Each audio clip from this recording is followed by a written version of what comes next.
Instagram, Facebook, Twitter, அதுக்கடுத்து WhatsApp, இது மாதிரி முக்கியமா நியூஸ் பகிரக்கூடிய பிளாட்ஃபார்ம்ஸ். ஸோ அப்படி பேசக்கூடிய ஒரு பிளாட்ஃபார்ம்ஸை வந்து தடை பண்ணிட்டாங்க. அப்போ மக்களுக்கு செய்திகள் போய் கன்வே ஆகுறது கட் ஆயிடுச்சு. ஸோ அப்போ என்ன, இதுக்கு முன்னாடி வந்து தூத்துக்குடியில் ப்ரொடெஸ்ட் நடக்கும்போது 3 நாள் வாட்ஸ்அப் இயங்காது, எல்லாமே கட் பண்ணிட்டாங்க. நீங்க நோட் பண்ணியிருப்பீங்க.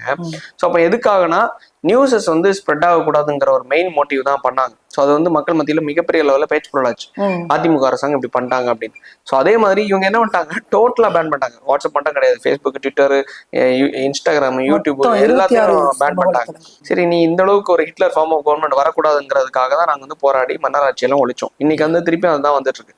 ஸோ அப்படி இருக்கிற பட்சத்தில் எனக்கு நீ ஆட்சியை வேணுங்கிறதுக்காக ஒட்டுமொத்த, அதாவது என்னன்னா இளைஞர்கள், அது ஜென்சின் எதுக்கு சொல்லுவாங்கன்னா, அவங்க வந்து குறிப்பிட்ட காலகட்டத்தில் அவங்க பிறந்த காலகட்டத்தினால அவங்களை வந்து ஜென்சி இளைஞர்கள் சொல்லிட்டு குறிப்பிடுவாங்க. ஸோ அவங்க எல்லாருமே போராட்டத்தை மேற்கொண்டாங்க. இந்த இளைஞர்களோட போராட்டத்துக்கான காரணத்தினால்தான் மினிஸ்டர்ஸா இருந்தாலும் சரி, பிரதமராக இருந்தாலும் சரி, அவங்க முதல் மேல இருக்க பிரதமர் வரைக்கும் ஒட்டுமொத்தமா வாஷ் அவுட் பண்ணிட்டாங்க.